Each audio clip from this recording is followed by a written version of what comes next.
ኢትዮጵያ ህብረ ብሔራዊ አንድነቷን ካላጠናከረች ሰላማዊ ልማታዊ ጉዞ ማድረግ እንደማትችል ሁሉም ሰው መገንዘብ እንዳለበት ጠቅላይ ሚኒስትር ዶክተር አብይ አህመድ አሳሰቡ። የስፔስ ሳይንስና ጂኦስፓሻል ኢንስቲትዩት በአዲስ አበባና በክልል ከተሞች የተተከሉ ከሳተላይት ያለማቋረጥ መረጃ የሚቀበሉ ጣቢያዎችን በይፋ ስራ አስጀምሯል። በአፍሪካ ግብርናን በማዘመን የምግብ ዋስትናን ለማረጋገጥ ዲጂታል ግብርናን ማስፋፋት ወሳኝ መሆኑን የአፍሪካ ህብረት ኮሚሽን ምክትል ሊቀመንበር አምባሳደር ሰልማን ማሊካ ሀዲዳ ገለጹ። በኢትዮጵያ 63 ሚሊዮን ዜጎች በጤና መድን ስርዓት ታቅፈው ሕክምና እያገኙ መሆናቸውን የኢትዮጵያ ጤና መድን አገልግሎት አስታወቀ። ከውጪ ዶናልድ ትራምፕ ከቬኔዙዌላው ፕሬዝዳንት ኒኮላ ማዱሮ ጋር ተወያዩ።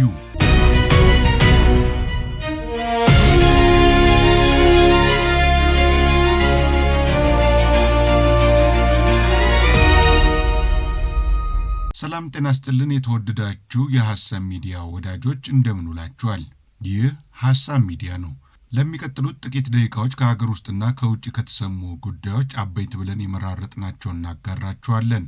አብሬያችሁ ቆይታ የማደርገው ቴዎድሮስ ብርሃኑ ነኝ። መልካም ጊዜ ይሁንልን። ጠቅላይ ሚኒስትር ዶክተር አብይ አህመድ ኢትዮጵያ ህብረ ብሔራዊ አንድነቷን ካላጠናከረች ሰላማዊ ልማታዊ ጉዞ ማድረግ እንደማትችል ሁሉም ሰው መገንዘብ እንዳለበት አሳሰቡ። ኢትዮጵያ ያለመችውን ግብ እንድታሳካ የወንድማማችነት እሴትን ማጽናት፣ የሲቪክ ባህልን ማጎልበትና ቀጠናዊ ትስስርን ማጠናከር አማራጭ የሌለው ቅድመ ሁኔታ መሆኑን ነው የጠቆሙት። መንግስት እውነተኛ ፌዴራሊዝም እንዲጸና መስራት እንዳለበት፣ ለዚህም እያንዳንዱ ክልል በህግ የተሰጠውን ስልጣንና ነጻነት ተጠቅሞ ለሰላምና ለልማት መስራት እንደሚገባው ገልጿል። ቋንቋን በተመለከተም የብዝሃ ልሳን ስርዓት መፈጠር እንዳለበት የጠቆሙት ጠቅላይ ሚኒስትሩ በርካታ ቋንቋዎች በሚነገሩበት ሀገር ውስጥ እነዚህም ማካተት ካልተቻለ ውጤታማ መሆን አይቻልም ብለዋል። ብዝሃ ማንነቶችን ማዕቀፍ ቁልፍ ጉዳይ እንደሆነ ገልጸው ኢትዮጵያ በትክክለኛው መንገድ ላይ እንድትሆን አንደኛው ገዝፎ ሌላኛው የሚኮስስበትን አካሄድ ማስወገድ እንደሚያስፈልግም ተናግረዋል። ሌላውን የሚያቀፍ ወንድማማችነት ሲሰፍን ኢትዮጵያ እንደምትጠቀም ጠቁመው ለዚህም ሌላን እንደ ራስ መመልከት የብሔር ማንነትንና ሀገራዊ ብሔርተኝነትን ማስታረቅ የሚችል አካታችነት መፈጠር እንዳለበት አስገንዝበዋል። በመግባባት ቀጣይነት ያላቸው አስታራቂ ተቋማትን መፍጠር ለኢትዮጵያ የሚያስፈልግ ሌላኛው ጉዳይ መሆኑን አንስተው ህገ መንግስቱን ጨምሮ የተቋማት ግንባታ በጋራ ውይይትና መግባባት ላይ የተመሰረተ መሆን እንዳለበት ተናግረዋል። ከጎረቤት ሀገራት ጋርም አብሮ ማደግን ማዕከል አድርጎ ኢኮኖሚያዊ ትብብርን ማጠናከር የኢትዮጵያ መንገድ መሆን እንዳለበት ጠቅላይ ሚኒስትር አብይ አህመድ ገልጿል። ጠቅላይ ሚኒስትሩ በመደመር መንግስት እይታ የዘርፎችን መርታ በሚል ለብልጽግና ፓርቲ ከፍተኛ አመራሮች በሰጡት ስልጠና ላይ ሽግግርና ትስስር በመደመር መንግስት ውስጥ 3 ወሳኝ ጉዳዮች ላይ እንደሚያተኩር አንስተው እነርሱም የመጀመሪያው መንደርደሪያ፣ ሁለተኛው መሻገሪያ እንዲሁም ሶስተኛው ደግሞ መስፈንጠሪያ ነው ብለዋል። የመንደርደሪያው ሐሳብ ዓላማ አቅምን ከችግር ማላቀቅ ሲሆን ግብርና ዋነኛው አቅምን ከችግር ማላቀቂያ መንገድ ነው ብለዋል። ግብርናውም በአዲስ እይታ መምራት ያስፈልጋል ያሉት ጠቅላይ ሚኒስትሩ ግብርናን እንደ መንደርደሪያ የተጠቀምንበት ገና በዘርፉ ያለንን እምቅ አቅም አሟጠን ባለመጠቀማችንም ነው ብለዋል። ኢትዮጵያ ያላት መሬትና ውሃ አሁን ካለንበት የማምረት አቅም በላይ እንድንሰራ ያደርገናልም ነው ያሉት። ተረጅነት፣ ታሪክ፣ አምራችነት ደግሞ የኛ መገለጫ እንዲሆን የገጠር ሽግግር ላይ በከፍተኛ ሁኔታ መስራት አለብንም ሲሉ ጠቅላይ ሚኒስትሩ ገልጸዋል። አክሎም አርሶ አደሮች አምርተው ለራሳቸው ፍጆታ ከሚያውሉት በላይ ለሽያጭ የሚያቀርቡበት እንዲበልጥ መስራት ይኖርብናል ብለዋል። ወቅቱ የሚጠይቀውን የግብርና ቴክኖሎጂ መጠቀም፣ ግብርናን ማዘመን፣ ከማምረት እሳቤ ባለፈ ሌሎች የግብርና አይነቶችን ማስፋፋት ላይ በትኩረት ከሰራን ግብርናችን በፍጥነት ያድጋልን ብለዋል ጠቅላይ ሚኒስትር ዶክተር አብይ አህመድ። የስፔስ ሳይንስና ጂኦስፓሻል ኢንስቲትዩት በአዲስ አበባና በክልል ከተሞች የተተከሉ ከሳተላይት ያለማቋረጥ መረጃ የሚቀበሉ ጣቢያዎችን በይፋ አገልግሎት አስጀምሯል። የከተማና መሰረተ ልማት ሚኒስትር ዴኤታ ፈንታ ደጀን በዚሁ ወቅት እንደተናገሩት ዛሬ ስራ የጀመሩት ጣቢያዎች በከተሞች እየተመዘገበ ያለውን እመርታዊ ለውጥ በማጠናከር ረገድ ትልቅ አስተዋጽኦ እንዳላቸው አንስተዋል።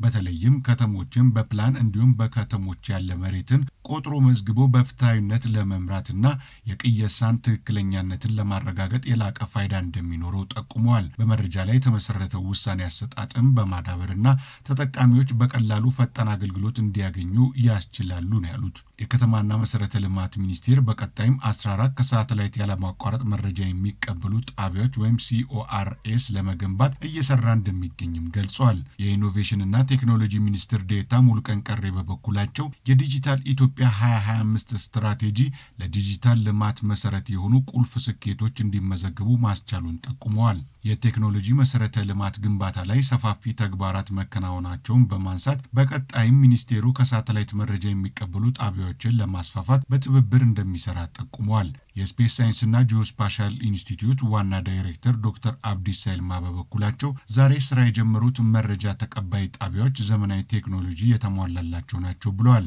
ለቅየሳ ሙያተኞች፣ ለተመራማሪዎች፣ ለአደጋ ስጋት ተንታኞች፣ ለመልክዓ ምድርና ለልዩ አገልግሎት ካርታ አዘጋጅ ባለሙያዎች የቦታዎችን አሁናዊ ሁኔታ መረጃ ለማግኘት እንደሚያስችሉም ገልጸዋል። የህንፃ፣ የመንገድ፣ የድልድይና ግድብ ግንባታ ፕሮጀክቶች ጥራት ባለው ጂኦስፓሻል መረጃ ላይ ተመስርተው እንዲነደፉና እንዲገነቡ ከፍተኛ ፋይዳ እንዳላቸውም ጠቁመዋል። የግብርና፣ የኢንዱስትሪ፣ የማዕድንና ሌሎች የኢኮኖሚ ዘርፎች እንዲዘምኑ በቂ መረጃ በማቅረብ የላቀ ፋይዳ እንደሚኖረውም ነው ያነሱት። በተጨማሪም የመሬት አስተዳደርን ዘመናዊና ጥራት ያለው እንዲሆን ያስችላል ብለዋል። ኢንስቲትዩቱ እነዚህን ጣቢያዎች ለቅየሳ ስራዎችና ለካርታ ዝግጅት እንዲሁም ምርምር ለመስራት በሰፊው እንደሚጠቀምባቸው አንስተዋል። የአፍሪካ ህብረት ያዘጋጀው የመጀመሪያው የዲጂታል ግብርና ኮንፈረንስ ዛሬ በአዲስ አበባ ተጀምሯል። በአፍሪካ ግብርናን በማዘመን የምግብ ዋስትናን ለማረጋገጥ ዲጂታል ግብርናን ማስፋፋት ወሳኝ መሆኑን የአፍሪካ ህብረት ኮሚሽን ምክትል ሊቀመንበር አምባሳደር ሰልማ ማሊካ ሀዳዲ ገልጸዋል። የአፍሪካ ህብረት ያዘጋጀው የመጀመሪያው የዲጂታል ግብርና ጉባኤ በአዲስ አበባ ነው እየተካሄደ የሚገኘው። ጉባኤው ኢኖቬሽንና የዲጂታል መፍትሄዎችን ለግብርና ዘርፍ በመጠቀም የአፍሪካን መጻኢ ጊዜ ብሩህ ማድረግ በሚል መሪ ሀሳብ እየተካሄደ እንደሚገኝ ነው ከህብረቱ የተገኘው መረጃ የሚያመለክተው። የአፍሪካ ህብረት ኮሚሽን ምክትል ሊቀመንበር አምባሳደር ሰልማ ማሊካ በዚሁ ወቅት እንደተናገሩት ህብረቱ ዲጂታላይዜሽንን የልማት አጀንዳ አድርጎ እየሰራ ነው ብለዋል። የግብርናው ዘርፍም በዚሁ የዲጂታላይዜሽን አህጉራዊ ስትራቴጂ ውስጥ ትኩረት እንደተሰጠው አንስተዋል። የኮሚሽኑ አባል ሀገራት ለዲጂታል ግብርና የመረጃ አጠቃቀምና አስተዳደር አመቺ ፖሊሲዎችን እንዲያዘጋጁና እንዲተገብሩ ድጋፍ ያደርጋልን ብለዋል። ለአርሶ አደሮች፣ ለግብርና ባለሙያዎችና ለወጣቶች በዲጂታል ክህሎት ዙሪያ ስልጠና እንደሚሰጥም አረጋግጧል። በአፍሪካ ዲጂታል ግብርናን እውን ለማድረግ የአባል ሀገራት መንግስታት፣ የልማት አጋሮች፣ የግሉ ዘርፍ ተዋናዮች፣ የምርምር ተቋማትም ጭምር በቅንጅት እንዲሰሩ ጥሪ አቅርበዋል። በአፍሪካ ህብረት የግብርና ገጠር ልማት ብሎም ኢኮኖሚና ዘላቂ አካባቢ ኮሚሽነር ሞሰስ ቪላካቲ በበኩላቸው የአፍሪካን የግብርና ስርዓት ለመለወጥና የምግብ ዋስትናን በዘላቂነት ለማረጋገጥ ዲጂታል ግብርናን መተግበር የግድ ነው ብለዋል። ዲጂታል ግብርና ምርታማነትን ለማሳደግ፣ የምርት ብክነትን ለመቀነስ፣ የፋይናንስና የገበያ ተደራሽነትን ለማስፋት እንዲሁም የመቋቋም አቅምን ለመገንባት ቁልፍ መሆኑን አስረድተዋል።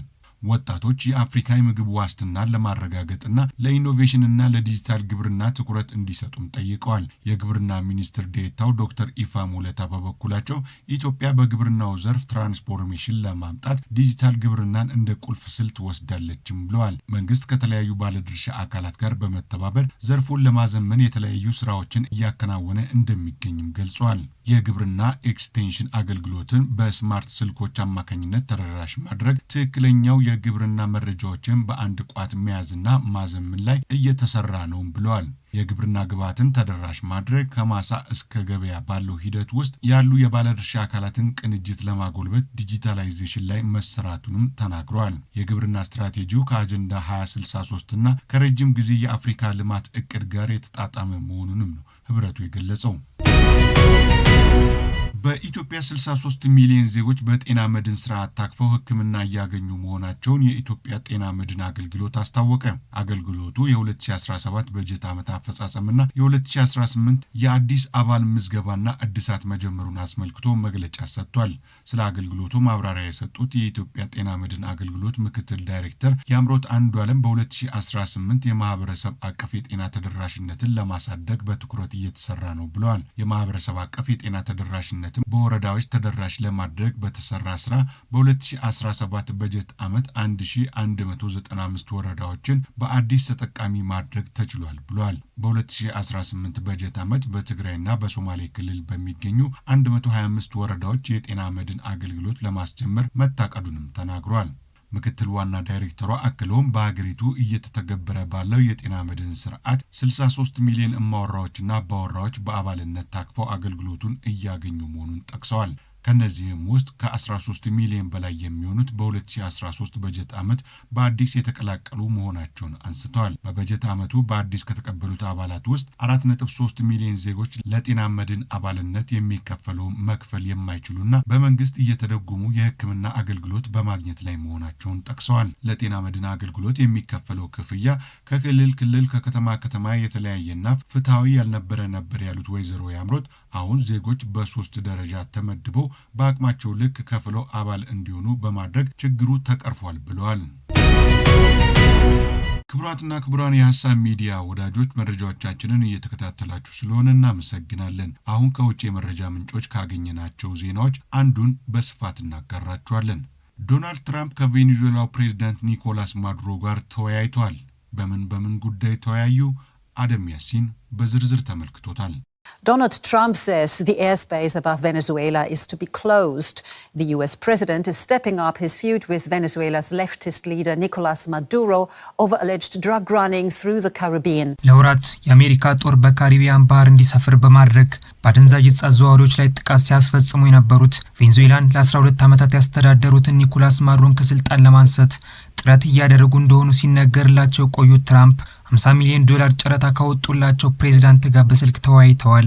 ከዚህ ቀደም ስለሚያደርጓቸው ውይይቶች አስተያየታቸውን የሚሰጡት ጋዜጠኞች ከጠየቋቸው ጥያቄዎች ባለፈ በርካታ ንግግሮችን የሚናገሩት ትራምፕ ከኒኮላስ ማዱሮ ጋር ስላደረጉት ንግግር ዝርዝር መረጃ መስጠት እንደማይፈልጉ ገልጸው ነገር ግን ከማዱሮ ጋር በስልክ መወያየታቸውን ተናግረዋል።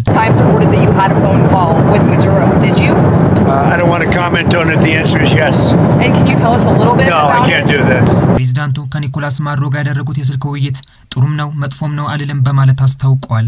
ከዚህ ቀደም ጆርጅ ቡሽ በኢራቅ ላይ የፈጸሙትን ጥቃት ሲቃወሙ የነበሩት በኢራን የኒውክሌር ጣቢያ ላይ ጥቃት ያስፈጸሙት ትራምፕ በቬኔዙዌላ ላይ ጥቃት ለመፈጸም የጦር መርከቦቻቸውን የጦር ጀቶቻቸውንና ወታደሮቻቸውን በካሪቢያን ባህር ላይ በመላካቸው ምክንያት ከላቲን አሜሪካ ሀገራቶች ጋር ያላቸው ግንኙነት እንዲሻክር አድርገውታል። የእንግሊዝንም የመረጃ ልውውጥ አጥተዋል። የአሜሪካ ጦር በካሪቢያን ባህር ላይ ለሚያደርገው ጥቃት ወታደራዊ መረጃ ስትሰጥ የነበረችው እንግሊዝ ከአሜሪካ ጋር የምታደርገውን ወታደራዊ መረጃ ልውውጥ በከፊል እንዳቋረጠች መግለጿን ሲኤንኤን እና ስካይ ኒውስን ጨምሮ በርካታ የውጭ መገናኛ ሚዲያዎች ዘግበዋል። ስፔሻል ሪሌሽንሺፕ ኢዝ ዴድ በማለት የእንግሊዝንና የአሜሪካን ወታደራዊ ልውውጥ መቋረጥ የዘገበው ዘ ታይምስ ኦፍ ኢንዲያ የእንግሊዝ መንግስት አሜሪካ በካሪቢያን ባህር ላይ የፈጸመቻቸው ያሉት ጥቃቶች የዓለም አቀፍ የሰብአዊ ሕግን የሚጥስ ሊሆን እንደሚችልና በዚህ ተግባር ላይ ብሪታንያ ተባባሪ ሊያደርጋት እንደሚችል ማስታወቋን ዘግቧል።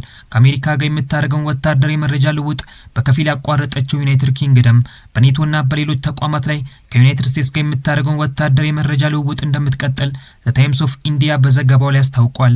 በካሪቢያን ባህር ላይ ያደርጉት ባለው ጥቃት ምክንያት ከእንግሊዝ መንግስት ጋር ያላቸውን ግንኙነት ያሻከሩት ትራምፕ በቬኔዙዌላ ምክንያት ከላቲን አሜሪካኖችና ሌሎች ሀገራቶች ጋር ያላቸውን ግንኙነት ማቀዛቀዝ የፈለጉ መስለዋል። ከአንድ ቀን በፊትም የቬኔዙዌላ አየር ክልል መዘጋቱን አስታውቀዋል።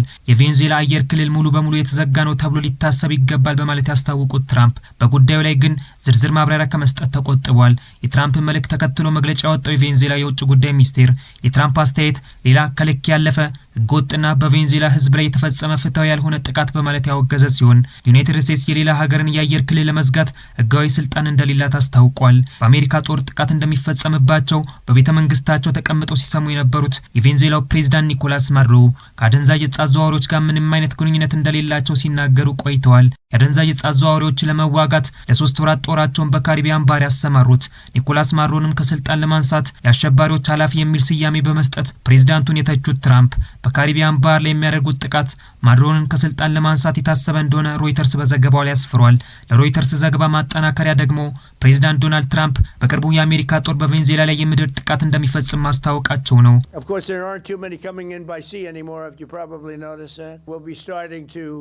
Stop them by land also. The land is easier. በፕሬዝዳንት ዶናልድ ትራምፕ አማካኝነት በቬኔዙዌላ ምድር ላይ ጥቃት ለመፈጸም የተዘጋጀችው አሜሪካ የከዚህ ቀደሙን ተግባሯን በድጋሚ በላቲን አሜሪካዊቷ ሀገር ላይ ለመፈጸም የተዘጋጀች መስሏል።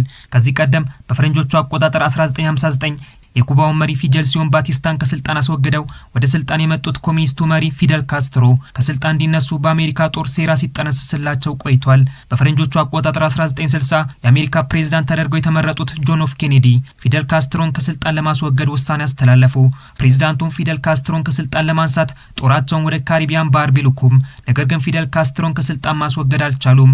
ፊደል ካስትሮን ከስልጣን ማስወገድ ያልቻለችው አሜሪካ በፈረንጆቹ አቆጣጠር 1963 በቦሊቪያ የውስጥ ፖለቲካ ውስጥ ተጽዕኖ ለማሳደር በሲአይኤ በኩል የተደበቀ የገንዘብ ድጋፍ ለወዳጆቿ ስታረግ ቆይታለች።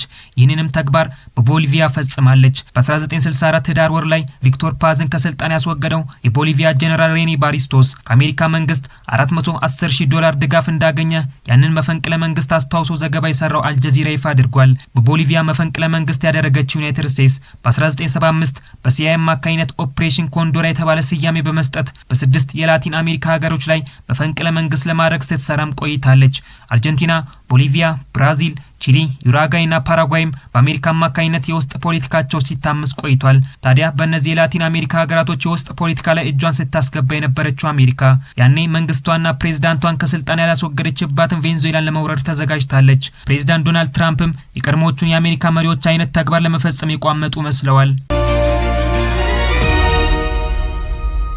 ክቡራትና ክቡራን የሀሳብ ሚዲያ ወዳጆች ለዕለቱ ያሰናዳንላችሁ መረጃዎቻችን እስካሁን የሰማችኋቸውን ይመስሉ ነበረ።